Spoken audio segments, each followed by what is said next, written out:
Can you guess how much produce our gardens and our property has produced, not counting the maple syrup this year, in pounds? Post in a comment below and let's see who can get the closest. This includes all the gardens.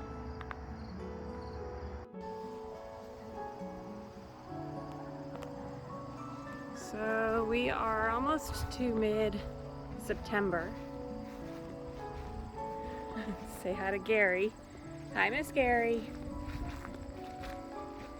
She's a good bunny. She's a little crazy, but she's a good bunny. And so we're almost to the point where probably this weekend need to take the shade cloth off. It's a 40% shade cloth on our hoop house, and that will help because we are in much shorter days now already, which is losing sunlight very quickly. Hi, Gary. The 27-foot Birdies bed, this is a combined 4 8-in-1s, short 8-1s put together, has we planted 50 tomatoes. I've cut one out due to disease. It has done really well this year, and I did come in and I finally pruned them. I need to prune them a little bit more. You can see these beautiful tomatoes get really nicely exposed here by doing the pruning. So there's two different schools of thought, and I've done it both ways, but for this lower and lean trellis setup, I prefer to trim everything up to the top fruit set up here, whereas before I was trimming on things like the Florida weave, I would prune to the bottom fruit set. So there's different ways to do it. Either way, it helps with airflow. This is pretty protected from the wind, having the hoop house here, so these don't swing that much. And this has worked really well. I'm really excited to let you all know that we have hit our goal of tomatoes weight for this year. We've hit 300 pounds, and obviously there is plenty left on here.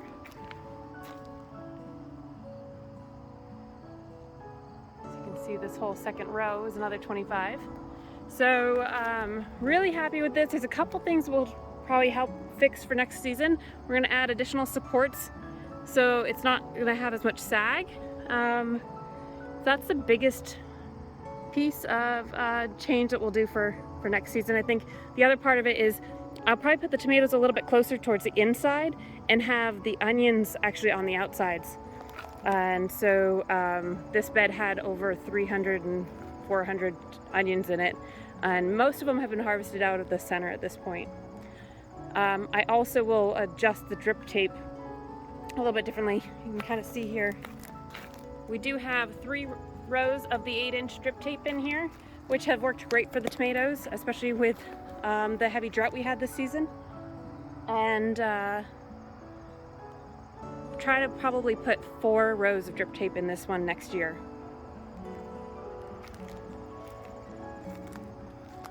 My green zinnia in this bed is just so beautiful. Kind of in love with that. Over here, the paste San Marzano tomatoes. Some of them are finally moving out of en rot. We actually did have 3 or 4 days of solid rain, and so the garden got really, really wet. Having the raised beds helped in that scenario because they drain really well. But I still had some splitting of my cherry tomatoes and some of the other tomatoes. But most of all, these are doing fine. So I will continue to pick them a little bit light due to the chipmunks and the heavy pressure there. Moving over, I still have, this is the clementine. I think I picked most of them up. Here's another one that split here. So the basil and snapdragons here, I didn't know this, Let's see if I can show you. So on these large snapdragons, the bees will open it up. I don't know if you kind of see this or not. And go all the way inside, which I had no idea. Let's see if I can show you another one. How awesome is that to get the pollen? I just thought that was so cute.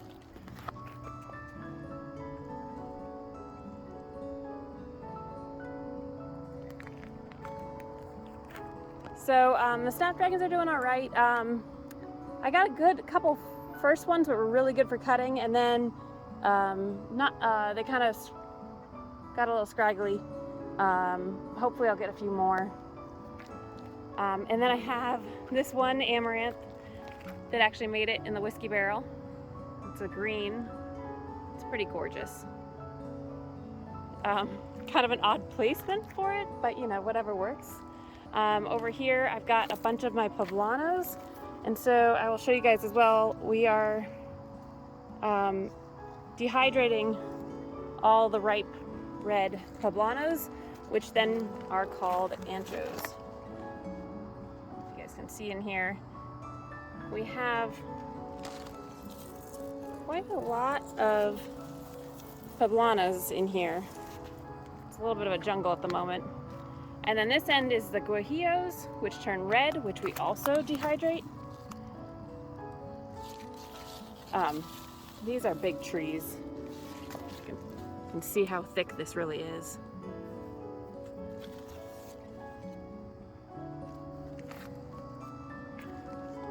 Our sweet potatoes, I'm hopeful that they're all right. We'll see. It's really hard to know what you're gonna get with these. This is our first year growing them. So I've got these two full 8-in-1 Birdies beds, and then I've got a half a bed up there in the front that we planted a little bit late with some of the extra slips. Each of these beds has 15 slips that we bought from Johnny Select Seeds from up in Maine. And there's two different types, you can tell from the leaves. I don't remember the names now, but I will look those up when we go to harvest them. We will try to go as long as we can before our first big frost. And our average frost date could be as early as next week. You don't really know. And up here, it can go from mid-September. Last year, it was all the way in like November 1st. So it'll be really interesting to see how we do this year with the weather. I'm kind of predicting it a little bit earlier this year. Over here on the big bed, the super long, I've got gorgeous celery, some ageratum here, that I'm really happy with. And I'm gonna pick some of that and make some more tomato soup tonight. The alyssum seemed to really work as a great companion plant this year. We had hardly any tomato hornworms, and that was probably for two different factors. One of them being the alyssum attracting the hoverflies. I'm not sure if we'll see any. There you go. You can see that there. Which keeps some of the moths away from laying their eggs down at the base of the tomato plants.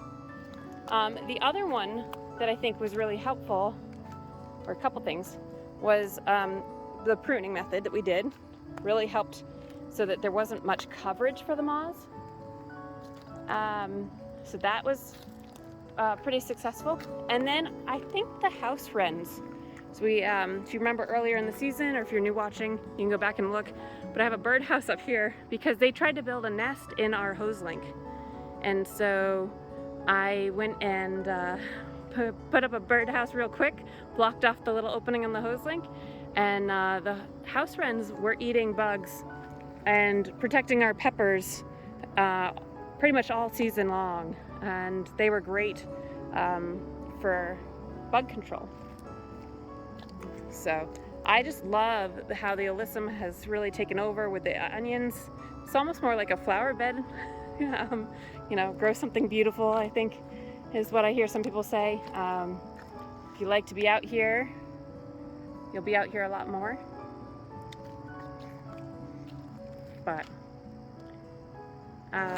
That's been pretty great. And I get a lot of compliments on the antique scale that we have. We did get this at an antique shop last fall. So I'm excited to have that up here. In this bed, I have planted a bunch of things a little bit late, so I'm hoping we have longer season. You can kind of see some baby carrots here. I've got some baby kale. I've got spinach and lettuces starting in these little spots here. So that's coming along. These will come out soon. This is jalapenos, serranos, pepperoncinis. So almost done harvesting those for the season. I've got some parsley and celery in there. And this tall 8-in-1, I stuck some of the snapdragons here on the corner just for a little pop of color. And they're just beautiful. That's a California Wonder bell pepper. A little boxier. And then I have the orange and red picnics. Let's see here. The red picnics are some of the sweetest peppers we have ever had. There's an orange one. They're good size. I've been chopping these up this way and pickling them for refrigerator pickles. We've got escamillos here, which took a long time for ripening. And I don't know if you can tell, these plants are loaded. So that one has a little bit longer, still a little green on it. And then I've got more escamillos, got guajillos in here. Looks like these are almost ready to go in the dehydrator. There's a guajillo sauce from Rick Bayless. It's like the best thing I've ever had. I've got celeriac or celery root and starting to ball, which is great. Some cayennes. These are some of the extra cayennes hanging out there. Kind of mixed pepper bed there. Over here, this is the half potato bed. Over here, I did pull out the scraggling new potatoes, the baby potatoes. I need to water this, but and add some better compost in to plant the rest of our broccoli, the 35-day broccoli that I'm trying, that I have starts in the hoop house. I'll show you that in a little bit. And I did move some lettuce out this morning. I think that was this morning. Can't even remember at this point. And so I need to add worm castings and fresh compost and then get this planted as soon as possible. We pulled another 7 pounds of bell peppers out of here this past weekend. These are getting a little smaller than the earlier season ones. And that's kind of expected because I stopped pruning them. And so you'll see the greenery is getting a lot of extra focus on these plants. So they're definitely small, but still good flavor and they still taste yummy. So so you see my mislabeled, this is a picnic pepper. I think this is a red one. I don't think there's anyone ripe here. Yeah, towering over the rest of the bells. Another California Wonder. There's Ace Bell is the other one that I did in there.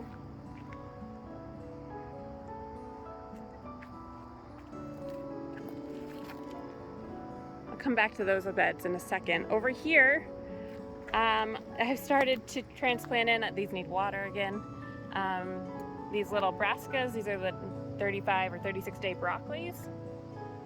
So I cleared out this spot of stock, putting these in. I'm kind of sprinkling them around the garden because I do have a feeling that the bunnies, once they find them, will go after them, being small broccoli seedlings. Beans, I need to come and collect a lot of the seeds at this point. We are still getting some green beans, so they're still producing. as well. Our freezer is full, so at this point it's just for good eats and dog treats. Got some more celery here, some status, an osteospermum or African daisy. What else do we have over here? Oh, I've got the watermelons. These are doing all right. This one got scarred, so it'll be interesting. And then I have another one down here. And there's another couple ones that are starting to come in. I think they're too late, but we'll see. There, and then there's one way up here on the top of the trellis.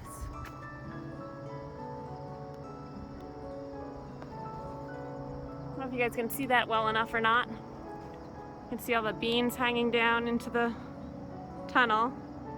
Kind of love the look of that. The broccoli here, I need to take that out, I think, at this point. The bugs have kind of taken over these two plants.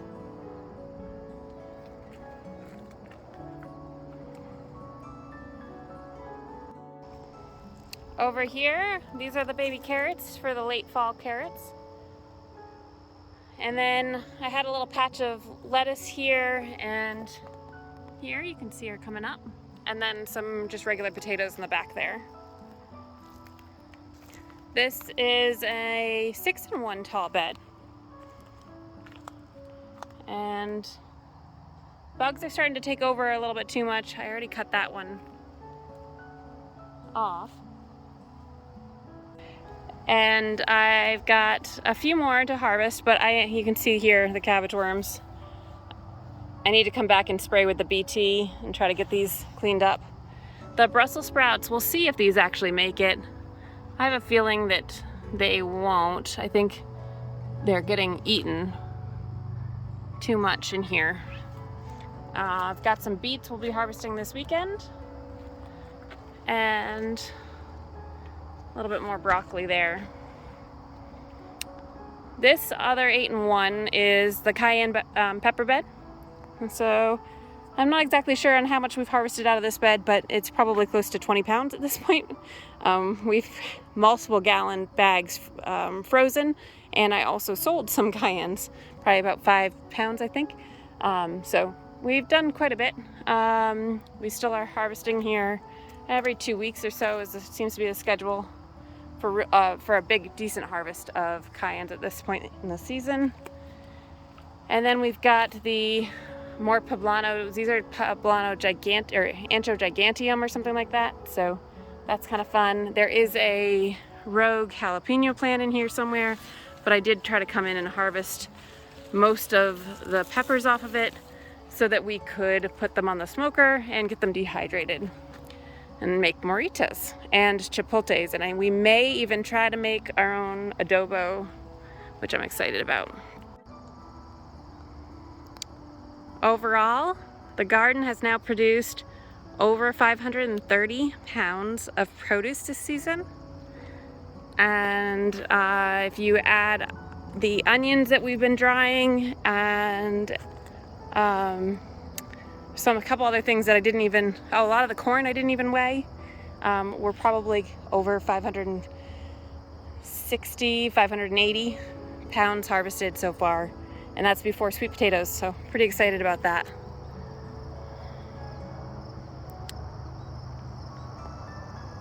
The wall of fun cherry tomatoes and fun colored and shaped tomatoes has done really well. This always gets better. Lighting in the morning, of course. Oh, there's one there, the Rose de Bern. And I've really enjoyed the ageratum. The hummingbirds love it. Pollinators love it, so that's been fun. I did come in and plant the brassicas. So I need to come back and water those, and I need to add some more compost over there and reseed that, or replant that with some of the transplants. The carrot seeds I planted there did not come up, which I was pretty bummed about, because those are the ones I actually got in on time. So I'm letting all of these dry. At this point, I should have harvested more of these. These are a very small bean seed. But I find they're actually pretty gorgeous here, hanging